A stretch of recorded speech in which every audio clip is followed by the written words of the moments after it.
Shoutout po sa inyo mga taga Bicol, mga taga Buto. Shoutout po sa inyo ha. Gabos mga taga Bicol. Okay po. Ito po bago na naman aking bagong YouTube na naman. So ito ba aking palabas. So ito ngayon, itong unyan, may halong Tagalog, may halong Bicol. Buwaman talaga ako. Yosos. So mga Bicol, ito agaw ngiti na naman tayo sa YouTube, no? Agaw ngiti na naman tayo sa TikTok. Okay? Okay! Now, Sir Kape ni Manoy. So, minor lang, malaman ako. Manoy.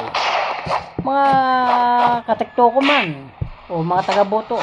So, ito daw, dati ako nag-gym, ngayon, ngunyan, maniwang na ako tong hawak ko.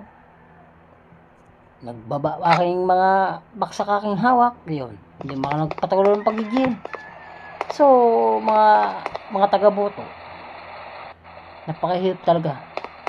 Napakahirap talagang magpalabas sa TikTok. Palabas dito sa TikTok, dito sa cellphone. So, bago tayo mag-TikTok, kailangan natin magpasaya ng tao. Yo, okay. Now, sa mga taga-boto, sana tuloy-tuloy pa rin ang palabas natin mga TikTokon maray, okay? Okay. So, mga kapingon ni Manoy, ito, mahal na talagang Manoy. So, ano ba sasabihin ko, napakahirap talaga mag-TikTok, no? Dahil gawa sa, mayong alam. Pipilitin ko pa rin mag-Manoy. Kape ni Manoy.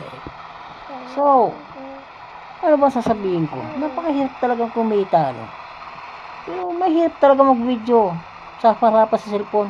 Pipilitin ko pa rin. Okay. Now. So, ipapakita ko sa inyo. Ano ba, iyak ba ako? Artista ba ako? Di ba ako artista?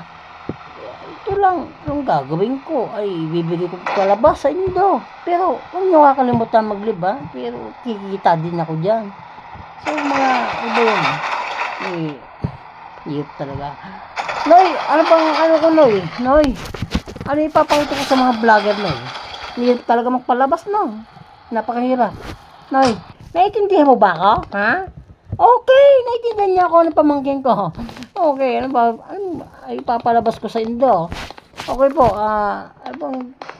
mga taga-boto, wala talaga akong alam kung magpalabas sa inyo. Pero, mag-live naman kayo kahit paano.